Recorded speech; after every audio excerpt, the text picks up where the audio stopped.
Hey guys, it is Dungeon Master Mark. Figure I would do you guys a real quick video. I've had a ton of people this week email me, ask me about the Syrinscape program that I used when I showed off my town of Sandpoint. So for those who have not seen the Syrinscape, which obviously there's a lot of you since I've had tons of emails this week, a lot of people had never heard of it, didn't know exactly how it works, so I told them I would do a kind of a real quick just kind of a demonstration, show some of the features. So this is actually on my Android tablet. As you can probably tell. Let's see if I can pull it back up there. So I know it runs on Android, also runs on Windows for those of you who want to run it on a laptop. So you can run in a smaller window. But basically there's several ways you can do it. I know right now they have where you can have like a monthly service. I believe it's maybe like, I think it's like $5 or $6 and you get access to everything. All of their different files. And then, like I said, you can do the monthly service. Pardon me while I get rid of this damn dog. But then you also have where you can buy the packages if you just want to buy them outright, which some of these only cost maybe like $1.99, a couple bucks a piece. So, pretty affordable, especially if it's something where you want to integrate some special effects and sound effects into your game. Now, the newer ones they have is for the Sandpoint, the Rise of the Rune Lords, which are these ones right here. Which I just went ahead and bought the packages because I'm going to be running it. Plus, some of the sounds they have for these particular adventures are really, really nice. So, for instance, we're going to pull up the Glassworks. Now you'll notice that you have like certain parts of the quest for like the Rise of the Rune Lords. And then you'll have like some of the special effects, like if you just want a goblin, like the sound of a goblin cackle. And you have some special effects like a spell. Actually, I believe that's glass, sorry. So there's more than one sound. I believe there's actually like 4 different ones for the glass breaking. And you'll have different ones, like maybe like a fireball spell.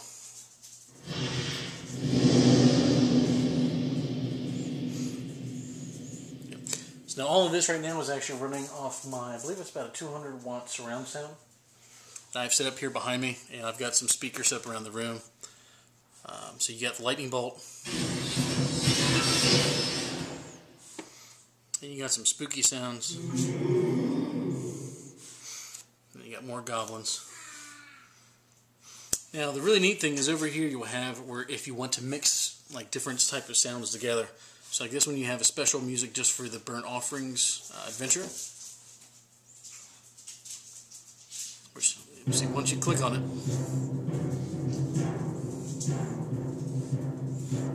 so you can toggle it off by clicking that. And basically it's going to finish out the cycle. There is also a pause button if you want to pause a sound. So let's say we want to have the rats chewing. Let's go ahead and click on that. Oops. And let's say we want to add the glass furnace up close. So I'm not sure if you guys will be able to hear all that in the background. Let's see, you also have some smashing glass.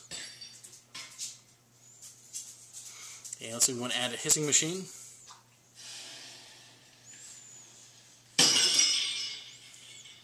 Now you can slide these levers if you want to make something slightly less loud or slightly louder.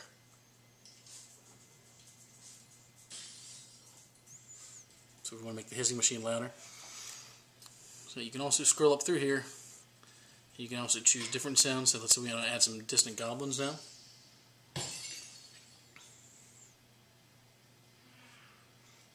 I'm not sure if you can hear it now. Now there's actually some goblins in the background. Now even while this is going, you can still add some of the special effects.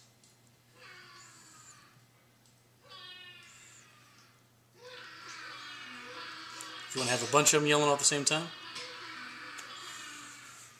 Alright, so let's just go ahead and pause this one. So basically once you hit pause, it's going to end this whole soundtrack, or this particular one, if you will. Okay. So let's say that's the end of the quest. Let's say the next adventure.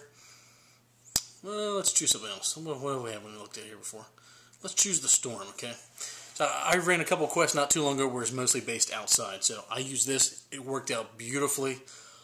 Definitely a lot of good music, a lot of good sound effects. Now this one you have the gathering storm, kind of the end before the storm starts. You have the height of the storm, lots of lightning, lots of thunder, and then the storm is past where it's kind of more of a nighttime sound. So Now these ones here, you got the sound of like a tree getting hit by lightning. Or maybe like a tree on fire.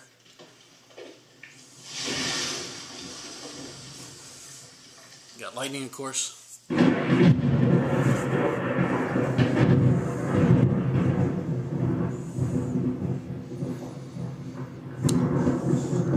Which is super, super loud, as you can probably tell. Now, I can tell you that on my surround sound, if my wife is upstairs on our 3-story house, if I set that off, she thinks there's a storm going on. So the sound effects are really, really awesome. Now, this particular one, during the quest, the adventure group was actually out in the middle of the storm, and then they got stuck out in the storm, and then there was actually a combat while the storm was going on. So, for instance, like the height of the storm, and when you use the prefabricated ones, it's going to already have some different things that are already pre-selected. Now, say we want to cut out the howling wind, we can click on that, and that's going to take it out. If we want to get rid of the light rain with birds, we can get rid of the bird sounds. Now, the one here is the upset horses. We can actually get rid of the horses, say the party doesn't have any horses. So maybe that just doesn't make any sense, right? Now, occasionally this one here is for tree falls, like there's trees that have fallen over during the storm. Some of them sound closer, some of them sound more distant. Or I should say more distant, I guess. So we can actually remove that. Maybe they're out in the middle of a plateau. If we want to get rid of the heavy rain, I don't think I saw that. There we go. Now, once we remove all of those, the only thing we have selected, if we scroll down, I believe, is just the regular lightning, right? Lightning strikes.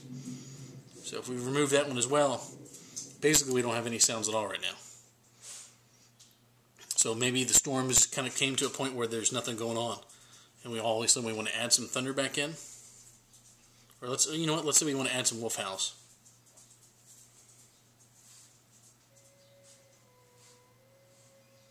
Then suddenly we hear the wolves howling in the distance. And so we want to add some thunder now. So we hear the distant thunder. Now the really neat thing is too, you also have this button here where if I want to save just those two together, I can press this save button. I can actually save it. So if I want to name it maybe wolves in the distance, I can actually type in the name. I can press save. I'll actually add it right below these. So it definitely comes in handy. A lot of customization. Now, from what I've seen, the person who puts together Syrinscape's name is Benjamin. I met the gentleman at Gen Con last year. And they had some free samples where I believe it came with, I believe it was the bugbear attack. Yeah, the bugbear attack, and then I believe there was another one, maybe the witchwood or one of those. Oh, we got some wolves howling in the background there still. Let's go ahead and pause those guys. But, yeah. You can also check out their website, Syrinscape.com, which at the end of this video, I'm actually going to put a little link down in the bottom corner down here for a link to their site. The program itself is free, which I believe right now it comes with either 1 or 2 different sound effect boards. So it does come with some sounds that are free. And like I said, you can add on, and maybe if there's something you're not real sure about. I know they have samples where you can go to like YouTube and you can see some of the sounds that are part of those sets. And they do have a monthly subscription as well, so maybe you're not going to be jamming for quite a while.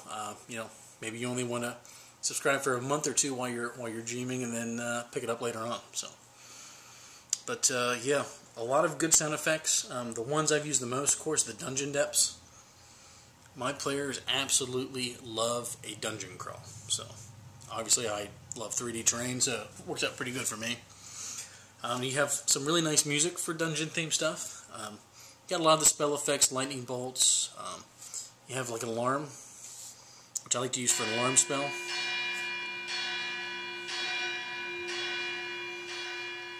ahead and turn that off here. You have like a creaky door in the dungeon.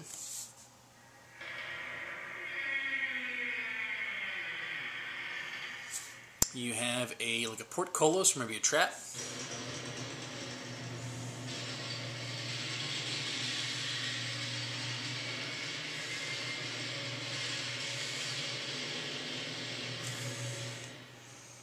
Which, if you ever want to really creep out your players, have a lever in the middle of the room. Okay, your players pull the lever. Nothing happens in the room, but they hear that way off in the distance. your players have no idea what it is. So for all they know, maybe it set a trap, maybe it changed something. They have no idea. This one here is actually supposed to be like a block or something getting drugged.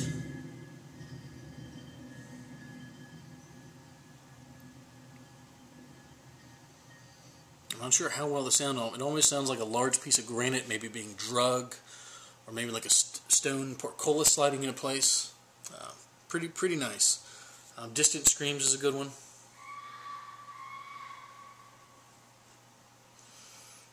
So a lot of different things you can do with one of the sets like this. There's one where there's flooded caverns, where of course you have like water drops, maybe some type of creature, large drops.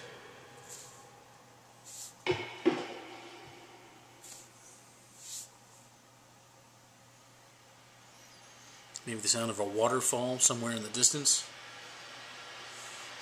Now you have to remember that when you're GMing, there's a couple different things. It's not necessarily what the players can see. Maybe they can just hear the sound of the waterfall in the distance. So by playing the sounds, you're doing one of two things. If they're in the middle of a combat or something where maybe a spell effect goes off, is one thing I like to do. Especially if it's a really, really big moment, like maybe that's the fireball where the big guy dies. And you know coming up, that the big bad evil guy only has 5 hit points left, and your wizard's casting a fireball. You know that's the end of the combat, so make it go out with an utter bang. Now another big thing is the dragon battle, which I believe this one was like $3 for the set. Which this is probably my son's favorite one. Him and a couple of his friends played the one time and they fought a red dragon. And this one,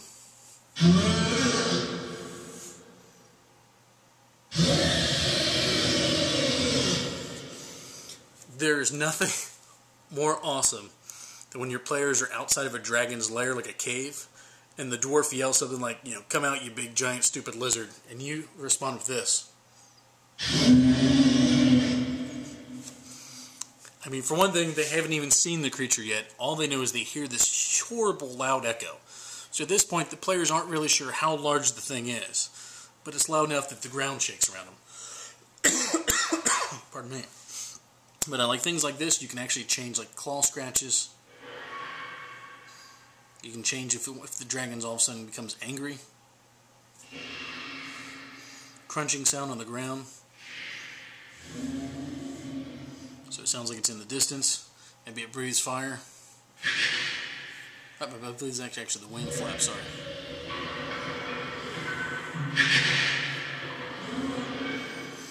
So yeah, like I said, as you guys can see here, I've got the Bugbear, the Witchwood, the Brindle, like the town setting, the Dungeon, the Elven Vale, Flooded Caverns.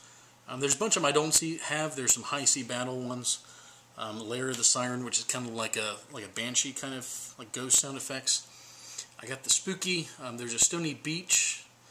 The Storm I showed you guys before. There's about 5 or 6 of the ones just for the Rise of the Rune Lords, the first couple quests. There's an Abandoned Asylum, Deserted Desert House, a Mad Scientist Lair, which I've used a couple times, which has some really neat things like some cackling witches sounds.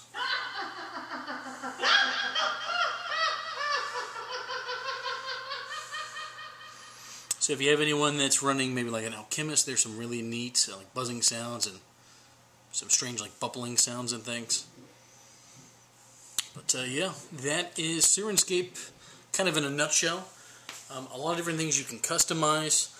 From what I've heard, in the future they're going to have where you can add some of your own custom spells, so maybe they'll even make it where you can add some of your own custom icons, which I can't wait. I can't say good enough things about it. Any of the players who've ran with me in my house absolutely love it when I play this. I don't want to say it's kind of a crutch, but it definitely takes things kind of up to the next level. I don't use it on every single encounter, but only on really, really big things or things where I know that I want it to stand out or things I just want to make it just pop. But that's one of my GMing tricks for you guys, and for those of you who wanted to see it, I will put the link, like I said, down the bottom here. And good luck and good GMing, guys. Bye-bye.